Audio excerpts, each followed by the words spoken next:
Hare Krishna. Welcome to the success spotlight. ఇది మన ఆదిలాబాద్లో ఉన్నటువంటి ఇస్కాన్ దేవాలయం. ఇక్కడ అక్షయ తృతీయ సందర్భంగా ఇక్కడ చాలా చక్కటి ప్రోగ్రాం అరేంజ్ చేశారు. మొదలైతే విగ్రహాలకు అభిషేక కార్యక్రమం జరుగుతుంది.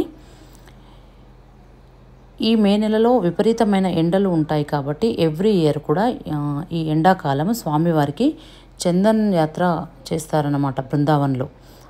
అలాంటి చక్కటి ప్రోగ్రాం ఇక్కడ అరేంజ్ చేశారు.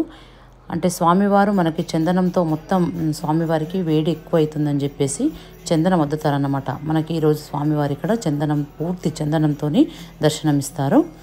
చల్లదనం కోసం వదుతారు. ఇది వచ్చేసి రాధాకృష్ణ సలీల విహారీ. స్వామివారికి చాలా వేడవుతుంది కాబట్టి ఇక్కడ చల్లదనం కోసం ఇక్కడ ఇందులో సలీల విహారం చేస్తారన్నమాట. దీని సందర్భంగా ప్రాణానంద ప్రభుజీ దగ్గరుండి కార్యక్రమాలన్నీ కూడా చూసుకుంటున్నారు. ప్రోగ్రాం అయితే చాలా చక్కగా జరిగింది. మీరు కూడా చూసి ఆనందిస్తారని భావిస్తున్నాను.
मिल रहे थे। हरे कृष्ण। ये माता जी का आधा भाग है, बस आधा प्रभु जी का है। हरे कृष्ण। आप सब लोग उस तरफ बैठे, उस तरफ आधा प्रभु जी का, आधा माता जी का। मंदिर में तो कम से कम आधा प्रभु जी को दे दो।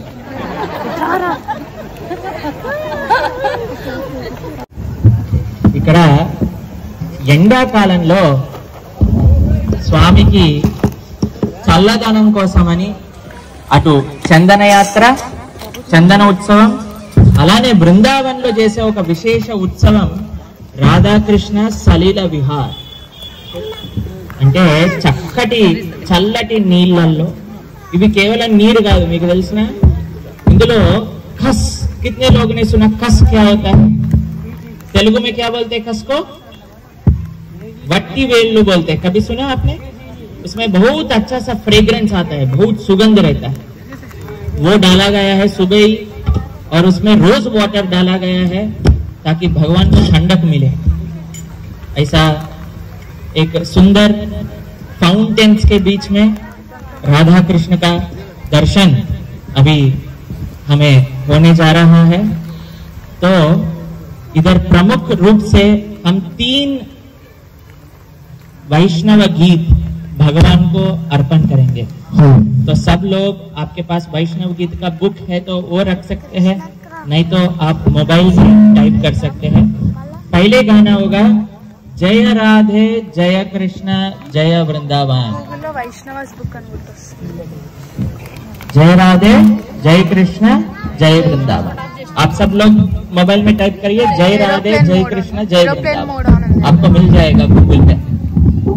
दूसरा गीत है जो भगवान को अर्पण करने वाले हैं, राधे जय जय माधव दैते। दूसरा सॉन्ग है राधे जय जय माधव दैते। और तीसरा, अरे बोल, तीसरा क्या था? राधा कृष्ण प्राणमोर जुगल किशोर। तो ये तीनों गाना भगवान को हम सेवा के रूप में अर्पण करेंगे। तो पहला गाना है जय राधे जय कृष्ण जय वृंदावन। तो अभी आप लोग सुंदर तरीके से भगवान का दर्शन कीजिए। बीच में भगवान का भोग भी लगेगा, भगवान का आरती भी होगा। अच्छे से दर्शन कीजिए और भगवान को प्रार्थना कीजिए। हरे कृष्ण। जय श्याम कुंड राधा कुंड गिरि गोवर्धन कालिंदी जमुना वृषभानु जया गिरिरा सुंदरी जय पौर्णमासी जय अभरण जय वृषभानु जया गिरिरा सुंदरी जय पौर्णमासी जय अभिरण जय जय रसम जय जय राधा తోటే ఉంటుంది అని చెప్తారు. అందుకే చాలా మంది ఈరోజు బంగారం కొనుక్కుంటూ ఉంటారు. తెలుసా మీకు? బంగారం కొనుక్కుంటే ఏమొస్తుందో తెలుసా మీతో? అక్షయంగా కలిపురుషుడు వస్తాడు. ఎందుకంటే కలిపురుషుడు ఉండే కొన్ని 10 మందికి దానం చేయటం, భగవంతుడి యొక్క సేవ చేయటం, ఇది కానీ మనం చేశామనుకోండి ఎప్పటికీ మనం ఇచ్చే స్థితిలో ఉంటాము. ఎప్పటికీ 10 మందికి పెట్టే స్థితి అని అంటే గొప్ప స్థితే కదండి. అటువంటి గొప్ప స్థితిలో ఉంటాం మనం. ఇటువంటి చక్కటి రోజున ఇంత మంచి ఉత్సవాన్ని మనం చేస్తున్నప్పుడు మనసు భగవంతుడి పైన పెట్టి భగవంతుడికి చక్కగా ప్రేమతో ప్రార్థన చేయండి, స్వామికి నమస్కరించండి, చక్కగా భగవన్నామాన్ని పలకండి. ఇప్పుడు రెండవ సమర్పణ భగవంతుడికి రాధే జయ జయ మాధవ ధైతే అనే పాట. మీరందరూ గూగుల్లో ఓపెన్ చేసుకోండి. రాధే జయ జయ మాధవ దైతే. శ్రీమతి రాధారాణి శరణు మనందరం తీసుకోవాలి. ఎందుకంటే ఆవిడే మనందరినీ కాపాడేది. కృష్ణుడు అంటాడు, ఓయ్ వీడు జపంలో పడుకుంటున్నాడు, వీడికి ఎందుకు నేను కృప ఇయ్యాలి అని అంటే శ్రీమతి రాధారాణి అంటుంది, ఏయ్ నీ నామం చెప్పడం వల్లే వాడికి నిద్ర వస్తుంది, అది నీ తప్పు, వాడి తప్పు కాదు అని మన వైపు నుంచి మాట్లాడి మనకు భగవంతుడి యొక్క కృపని ప్రసాదించే శ్రీమతి రాధారాణి యొక్క ఘన గుణ కీర్తన రాధే జయ జయ మాధవ దైతే అనే పాట ఇప్పుడు చక్కగా అందరూ మనసు పెట్టి రాధారాణికి ప్రార్థన చేస్తూ పాడడానికి ప్రయత్నం చేయండి.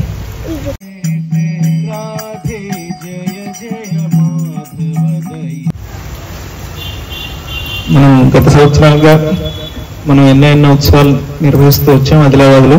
మన ఇస్కాన్ ఆదిలాబాద్ తరఫు నుంచి.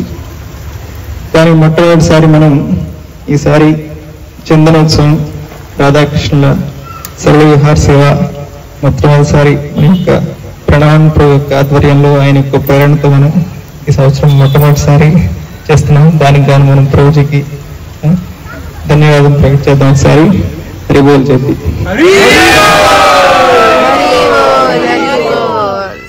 రోజు చాలా రోజుల నుంచి దీని మీద ఆలోచిస్తూ దీని మీద ఎన్నెన్నో మీటింగ్లు తీసుకున్నారు.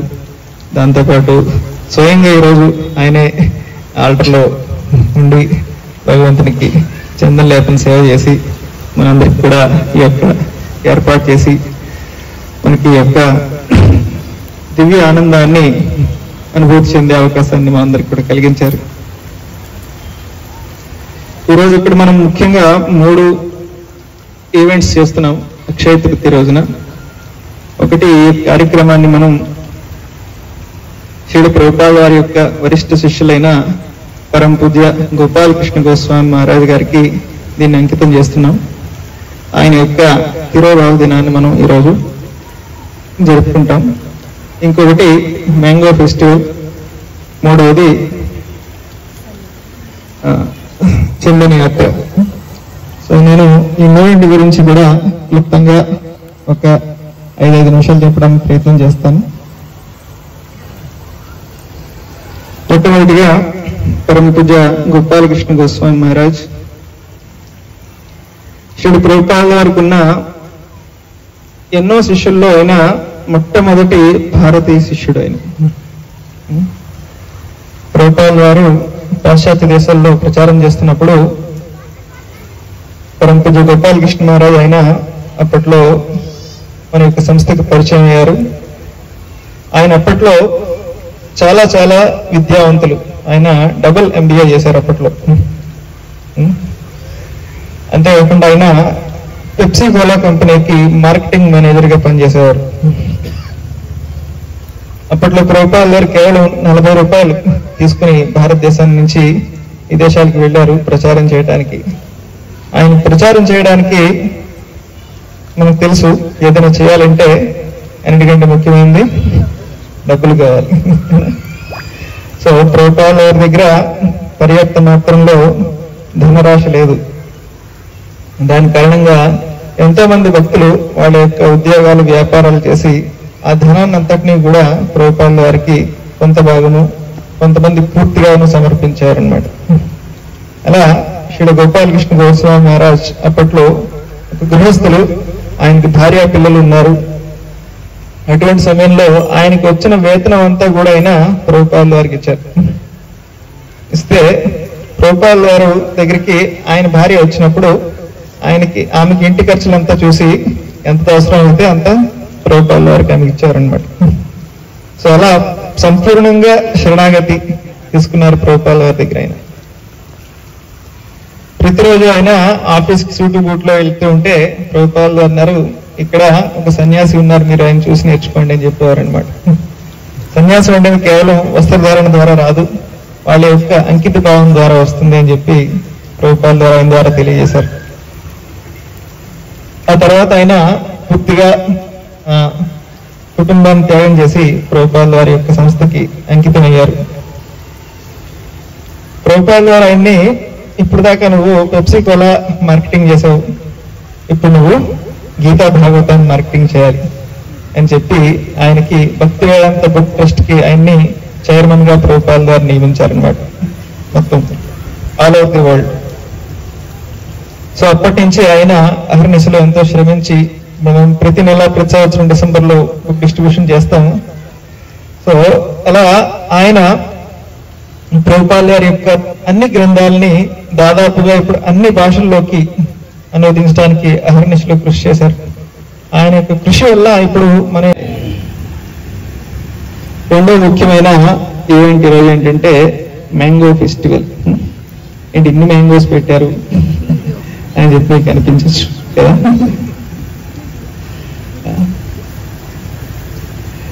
చైతన్య మహాప్రభు ఒకసారి నవద్వీప్ లో ఆయన యొక్క భక్తులందరితో పాటు కలిసి కీర్తన చేస్తున్నప్పుడు చాలా ఉత్సాహంగా ఎంతో కొన్ని గంటల సేపు పాటు వాళ్ళు ప్రపంచాన్నంతటినీ మర్చిపోయి వాళ్ళు కీర్తన చేశారు. ఆ తర్వాత జనరల్ గా జరిగేది ఏంటి, after dancing and chanting feasting. ఆకలి వేస్తుంది కదా, నీకు కూడా వేస్తుందేమో ఇప్పుడు. ఆ తర్వాత భక్తులందరికీ కూడా బాగా ఆకలి వేస్తుంది అనమాట. అప్పుడు చైతన్య మహాప్రభు వాళ్ళందరి ముందు ఒక అద్భుతమైన చమత్కారం చేశారు. ఏంటంటే చైతన్య మహాప్రభు ఒక మామిడి పండు ఒక బీజాన్ని గింజను తీసుకుని ఆయన భూమిలో పాతారనమాట. పాతిన వెంటనే అందరి కళ్ళ ముందు అక్కడి నుంచి మొలక వచ్చింది, అది వృక్షం అయింది, పెద్దదైంది. దాంట్లోంచి ఆకులు, కొమ్మలు, పువ్వులు, పండ్లు అన్ని కూడా రావటం మొదలు పెట్టాయి అనమాట. అందరి కళ్ళ ముందు ఇన్స్టెంట్ గా అదంతా కూడా. ఆ చెట్టు నిండా ఎన్నో వందల పండ్లు. అందులో ప్రత్యేకత ఏంటంటే ప్రతి ఒక్క పండు కూడా అందులో సీడ్లెస్ అండ్ స్కిన్లెస్. మనం వచ్చే మామిడి పండులో చాలా వేస్ట్ అవుతుంది. అందులో ఉన్న కొంచెమే గుజ్జు ఉంటుంది. మనం దానికే డబ్బులు ఇస్తామంటే ఆడు ఊరుకోడు, ఊరుకుంటాడు ఆడు. అంతా ఇవ్వాలి, మనకి అవసరం లేకపోయినా సరే మనకి గింజకి డబ్బులు ఇవ్వాలి, తక్కువకే డబ్బులు ఇవ్వాలి. సో కానీ చైతన్య మహాప్రభు ఆ రోజు నాటిన మామిడి పండ్లకి అందులో గింజ లేదు, తక్కువ లేదు, డైరెక్ట్ గా మనం దాన్ని తీసుకోవచ్చు అనమాట. పెద్ద పెద్ద మామిడి పండ్లు అది కూడా. అది ఒక్క మామిడి పండు తింటే ప్రతి ఒక్కళ్ళకి మనసు, కడుపు అన్ని కూడా నిండిపోయాయి అనమాట. సంపూర్ణమైన సంతృప్తి అందరికీ కూడా కలిగింది. సో ఇది చైతన్య మహాప్రభు చేసిన ఒక అద్భుతమైన లీల. ఆ ప్రదేశం ఇప్పుడు కూడా ఉంది నవద్వీప్ లో. ఆమ్ గచ్చి అనే ఒక ప్రదేశం ఉందన్నమాట. ఆమ్ గచ్చి అనే ప్లేస్ లో ఈ యొక్క లీల జరిగింది. ఆ స్థలం కూడా ఉంది ఇప్పుడు కూడా. సో దీని ద్వారా చైతన్య మహాప్రభు మనకి ఏం చెప్పబోతున్నారు అంటే, ఒక మామిడి గింజను మనం నాటితే ఎన్ని సంవత్సరాలు పడుతుంది దాంట్లో చెట్టు వచ్చి పండు రావడానికి? ఎన్ని ఇయర్స్? 5 years లో వచ్చేస్తుందా? ఇప్పుడు అన్ని హైబ్రిడ్ కదండి, ఫాస్ట్ గా అవుతుంది. సో 5 years పడుతుంది. ఓకే. అదేవిధంగా భగవత్ సాక్షాత్కారం, కృష్ణ ప్రేమను పొందాలంటే వేరే వేరే యుగాల్లో లక్షల సంవత్సరాలు పట్టేదన్నమాట. సో దాన్నే చైతన్య మహాప్రభు ఇక్కడ ఈ యొక్క కలియుగంలో భగవన్నామ సంకీర్తన ద్వారా కొన్ని సంవత్సరాల్లోనే మనం శ్రద్ధ పెట్టి ఈ యొక్క భక్తి మార్గాన్ని అనుసరిస్తే కేవలం మన జీవితం అనేది 100 సంవత్సరాలు అనేది లేదు ఈ రోజుల్లో. అందులోనూ చాలా సమయం అనేది ప్రహ్లాదుడు చెప్తాడు అనమాట. మనకి తింటంలోను, నిద్రపోవటంలోను, వేరే పనిలోనే మొత్తం అంతా కూడా ముగిసిపోతుంది. మిగిలిన సమయం అనేది మొత్తం అంతా లెక్క చేస్తే 10 సంవత్సరాలు కూడా ఉంటది అనమాట. ఆ 10 సంవత్సరాలు మనం శ్రద్ధగా మనం యొక్క భక్తి మార్గాన్ని అనుసరిస్తే ఈ యొక్క మామిడి బీజం అనేది ఎంత తొందరగా పెద్దదై అది ఫలించి దాని యొక్క ఫలాన్ని మనకి ఇచ్చిందో, అదే విధంగా కృష్ణ ప్రేమని మనం చాలా చాలా సునాయాసంగా మనం ఈ యొక్క భగవన్ నామ సంకీర్తన ద్వారా అతి సులువుగా మనం పొందగలుగుతాము అనేది యొక్క చైతన్య మహాప్రభు యొక్క సందేశం అన్నమాట ఈ యొక్క లీల ద్వారా. సో అందుకని మీరందరూ కూడా ఎవరైతే ఇప్పుడు దాకా ఈ అద్భుతమైన మ్యాంగో ఫ్రూట్ ని తీసుకోలేదో భగవన్ నామ సంకీర్తన రూపంలో హరే కృష్ణ కృష్ణ కృష్ణ హరే హరే, హరే రామ రామ రామ హరే హరే, దాని రూపంలో మీరు స్వీకరిస్తే మీకు సంపూర్ణమైన సంతృప్తి అనేది కలుగుతుంది. మూడవది చందనోత్సవం. అక్షయ తృతీయ రోజున ఈ రోజు చాలా చాలా ఈవెంట్స్ ఉన్నాయి. మీకు అన్ని కూడా చాలా మందికి తెలిసే ఉంటుంది. ఇదివరకు తెలియదు, ఎందుకంటే ఈ రోజుల్లో యూట్యూబ్ లో లెఫ్ట్ అండ్ రైట్ మీకు అన్ని కూడా ఇన్ఫర్మేషన్ చాలా అన్నిటిని గుర్తుపెట్టుకొని ఒక్క విషయం కూడా అటు ఇటు అవ్వకుండా అన్ని సదుపాయాలు బ్రహ్మాండంగా చేసిన వారు గోకుల్ రాణి మాతాజీ, ఇంకా హరికథ మాతాజీ, వాళ్ళిద్దరికి ఎంతో కృతజ్ఞతలు. అలానే బయట మనం చూసే అద్భుతమైన ఈ సలిల విహార ఉత్సవాన్ని పూర్తి ప్లానింగ్ నుంచి ఎగ్జిక్యూషన్ అంత వరకు చేసిన వారు మన శ్రీనందనందన్ ప్రభు.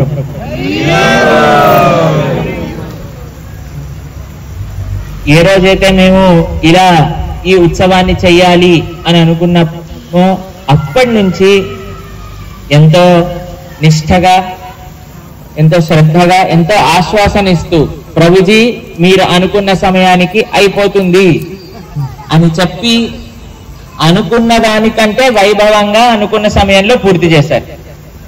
ఇంకా మేమైనా అరగంట లేట్ చేశాను లోపల, కానీ ప్రభుజీ మాత్రం టైంకి పూర్తి చేశారు. అది శ్రీనందనందన్ ప్రభు ఇక్కడ చూసుకొని మళ్ళీ ఇప్పుడు కిచెన్ లోకి వెళ్ళారు మనందరికీ మహాప్రసాదాన్ని తయారు చేయడానికి. కాబట్టి ఇంత మంచి భక్తులు ఇక్కడ మాతాజీస్ అందరూ వివిధ రకాల ఆమ్ర నైవేద్యములన్నీ తయారు చేశారు. వాళ్ళకు కూడా ఎంతో కృతజ్ఞతలు. మేము చెప్పంగానే ఇంకొన్ని మామిడి పండ్లు కావాలి అనగానే శ్రీనివాస్ ప్రభు పరిగెత్తుకుంటూ వెళ్ళారనమాట. అక్కడ నుంచి మార్కెట్లో నుంచి పట్టుకొచ్చారు. ఆయనకు కూడా ఎంతో ధన్యవాదాలు.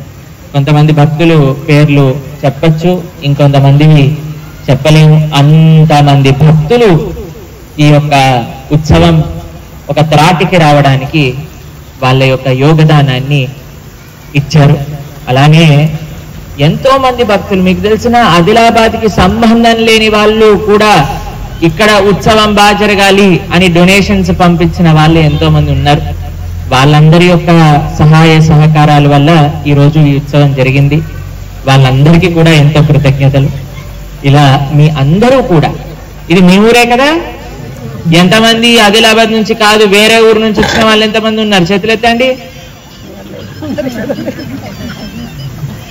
ఒక్కళ్ళే ఉన్నారట, మిగతా వాళ్ళందరూ ఆదిలాబాద్ వాళ్ళే కదా.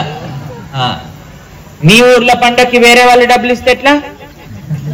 మీరే చేసుకోవాలి. మీ ఊర్లో ఉండేవన్నీ కూడా మీరే రావాలి, మీరే సర్వీస్ చేయాలి. మేము ఎక్కడి నుంచో హైదరాబాద్ నుంచి వచ్చినాం ఇప్పుడు సేవ చేయడానికి. కానీ మీరందరూ కానీ మంచిగా శ్రద్ధతో భక్తితో ఇక్కడికి వచ్చి భగవంతుడి యొక్క సేవ చేస్తే ఇంకా ఇలాంటి ఉత్సవాలు మరిన్ని ఎన్నో మనం చేసుకోవచ్చు. ప్రతి ఆదివారం ప్రొద్దున పూట 7 గంటల నుంచి 9:30 వరకు ఇక్కడ ఒక చక్కటి మంచి భక్త సాంగత్యం అనేది ఈ శ్రీ శ్రీ కృష్ణ బలరాం మందిర్లో జరుగుతుంది. మీ అందరికీ ప్రార్థన, ప్రతి ఆదివారం పూట ఒక 2-3 గంటలు భగవంతుడి కోసం ఇవ్వడానికి ప్రయత్నం చేయండి.